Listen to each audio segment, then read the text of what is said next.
وہ اپنی تیاری کے ساتھ آتی ہے, اپنی کپیوں میں تیل لے کے آتی ہیں, اس کے ساتھ اپنی ایکسٹرا تیل جو انہیں چاہیے ہوتا ہے وہ اس لے کر آتی ہیں, اپنی پوری تیاری کے ساتھ آتی ہیں. سو ہم جب ان قواریوں کے متعلق بات کرتے ہیں تو ہمیں پتہ چلتا ہے کہ جب دلہا کے آنے میں دیر ہوئی تو وہ 10 کی 10 جون سی تھی وہ اونگنا شروع ہوگی, اور جب دلہا آیا تو 5 جون سی تھی ان کے پاس ایکسٹرا تیل, یعنی کہ ان کی کپیوں میں تیل ہے تھا, اور انہوں نے دلہا کا استقبال ایک اچھے خیال کے ساتھ, ایک اچھے انداز کے ساتھ کیا. لیکن جو ان سی 5 تھی ان کے پاس ایکسٹرا تیل نہیں تھا, جس کی وجہ سے وہ بازار کی طرف دوڑی, اور تب تک دلہا نے اندر چلا گیا اور اس نے دروازے کو بند کر لیا, اور وہ 5 جون سی تھی وہ باہر کھڑی رہی, اور وہ اپنے اس وقت پر اپنی حالت پر برا خیال کرنے لگی, رونے لگی اور ڈگمگانے لگی.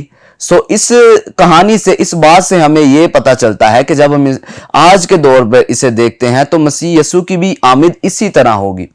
سو ہمارے لیے یہاں پر یہ بات ہے کہ ہمیں جاگتے رہنا چاہیے, ہمیں اونگنا نہیں ہے بلکہ ہمیں ہر وقت تیار رہنا چاہیے, کیونکہ ہم پر یہ فرض بنتا ہے جب ہم مسیح یسوع پر ایمان لائے ہیں, اس کے بیٹے اور بیٹیاں بن گئے ہیں, کیونکہ اس نے ہماری خاطر صلیب پر جان دی ہے, اس نے ہمارا فدیہ ادا کیا ہے, تو ہمیں اس کی راہ کو تکنا چاہیے, اس کے انتظار میں رہنا چاہیے, کیونکہ اس کا کلام میں یہ بات ملتی ہے کہ اس کا آنا چور کے آنے کی مانند ہوگا. سو ہم جب آگے بڑھتے ہیں تو ہمیں پتہ چلتا ہے کہ خدا اپنے لوگوں یعنی نیک لوگوں کو ہمیشہ کی زندگی میں داخل کرے گا, اور بدوں کے لیے اس نے ایک الگ انتظام کیا ہوا ہے. انہیں آگ کی جلتی ہوئی جھیل میں جون سا ہے اپنے فرشتگان کو کہے گا اور وہ ان لوگوں کو پھینک دیں گے. یہ بات جون سی ہے وہ یسایہ 2 باب اور اس کی 12ویں آیت میں ہمیں ملتی ہے. اور جب ہم ایک آیت کا مطالعہ کرتے ہیں یسایہ اس کا 13واں باب اور اس کی 6 آیت, سو یہاں پر عزیزو ہمیں بات ملتی ہے, اب تم وویلا کرو کیونکہ خداوند کا دن نزدیک ہے, وہ قادر مطلق کی طرف سے بڑی ہلاکت کی مانند آئے گا.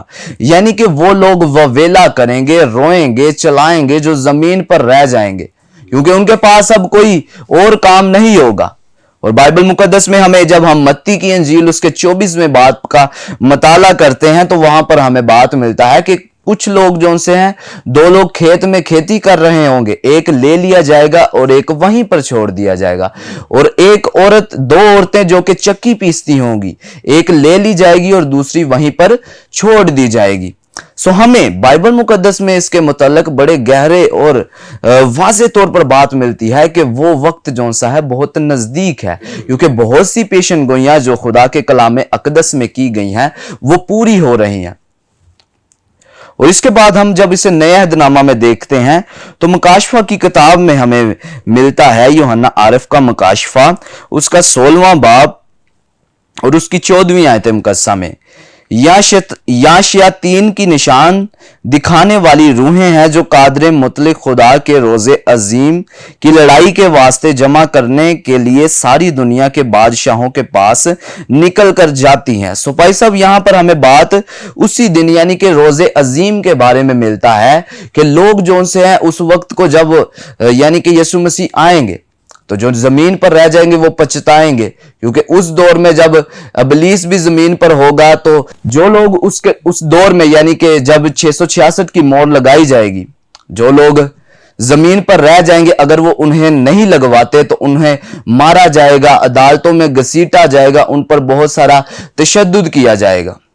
سو عزیزو ہمیں یہاں پر بات سیکھنے کو ملتی ہے کہ ہمیں اپنی زندگیوں پر غور کرنے کی ضرورت ہے کہ آج کے دور میں ہم کیا کر رہے ہیں, کیونکہ وقت بہت نزدیک ہے. اگر ہم مسیح کو قبول نہیں کرتے, اسے اپنا شخصی نجات دہندہ نہیں مانتے, تو ہمارے ساتھ بھی وہی سلوک ہوگا جو جب لوگ زمین پر رہ جائیں گے ان کو مارا جائے گا, قتل و غارت کی جائے گی. سو آج ہمارے لیے سوچنے کا وقت ہے, اپنی زندگیوں پر غور کرنے کی ضرورت ہے. جی شکریہ بردر جی, خداوند آپ کو بہت ساری برکت دے. اپنے کلام خدا میں سے خداوند کے اس دن کی طرف اور دن کے سارے اس منظر کی طرف ہمارے ناظرین کو متوجہ کیا ہے تاکہ وہ توبہ کریں, معافی مانگیں اور اس دن کی تیاری کریں جس میں وہ ظہور پذیر ہوگا, تو یقیناً اپنے اچھے طرح سے جو ہے اس دن کو ایکسپلین کیا، بتایا. خدا ہم آپ کو بہت ساری برکت دے. تو ناظرین، خدا کے خادمین نے بڑے خوبصورت انداز میں جو ہے خداوند کے دن کی طرف ہماری توجہ مبذول کی ہے، چونکہ بائبل مقدس میں بہت سارے خداوند کے دنوں کا تذکرہ ہے. عہد عتیق میں خداوند کے بڑے بڑے دنوں کا تذکرہ ہے جو یہودی شریعت کے ساتھ تعبیر کیے جاتے ہیں. عہد جدید میں بہت سارے دنوں کا تذکرہ ہے. ہم بھی بہت سے دن مناتے ہیں، جیسے یوم ولادت المسیح ہے، پھر قیامت المسیح ہے، اور بھی بہت سارے دن ہیں. لیکن یہ وہ دن نہیں ہے. یہ وہ دن عدالت کا دن ہے، ظہور کا دن ہے. اور ایک چھوٹی سی مثال کے ساتھ میں سے وائنڈ اپ کروں گا. ایک مجرم کٹہرے میں کھڑا تھا اور جج صاحب نے اسے اس کے جرم کے مطابق اس نے قتل کیا تھا، اسے سزائے موت سنائی. تو مجرم نے بلند آواز سے کہا، جج صاحب کہ اگر آج آپ نے مجھے سزائے موت سنانی تھی تو یاد کرو اس دن تم نے مجھے کیوں بچایا. جب میں نہر میں ڈوب رہا تھا تو تم نے مجھے بچایا. اور جج کو یاد آ گیا. یہ کہانی اس طرح شروع ہوتی ہے کہ وہ شخص ایک نہر میں ڈوب رہا تھا اور جج صاحب وہاں سے گزر رہے تھے. تو جج صاحب نے ادھر ادھر نے دیکھا، وہ کود پڑے اور اس شخص کو نہر سے باہر نکالا اور وہ بچ گیا. تو جج صاحب کو یاد آیا کہ ہاں میں نے اسی شخص کو نہر سے بچایا تھا. تو آگے سے جج صاحب نے جواب دیا کہ اس دن میں تیرا بچانے والا تھا اور آج میں تیرا منصف ہوں، تیرا انصاف کرنے والا ہوں. دونوں دنوں میں فرق ہے. ایک دن بچانے والا اور آج انصاف کا دن ہے. خداوند کا دن اب جو آنے والا ہے یہ نجات دینے والا دن نہیں ہے، یہ انصاف کا دن ہے. مقدسوں کی نجات ہوگی آسمان پر جانے کی، مسیح کے ساتھ جانے کی. لیکن بے ایمان رد کرنے والے لوگ تباہ و برباد کر دیے جائیں گے. اس لیے مجھے اور آپ کو کیسے جینا ہے، پطرس رسول مشورہ دیتا ہے کہ ہمیں اس دن کے لیے پاکیزگی، راست بازی کو اختیار کرنا ہے اور دل سے منتظر اور مشتاق رہنا ہے تاکہ ہم خداوند کے شہر میں چلے جائیں جہاں راست بازی بسی رہے گی. خداوند کو بہت ساری برکت دے.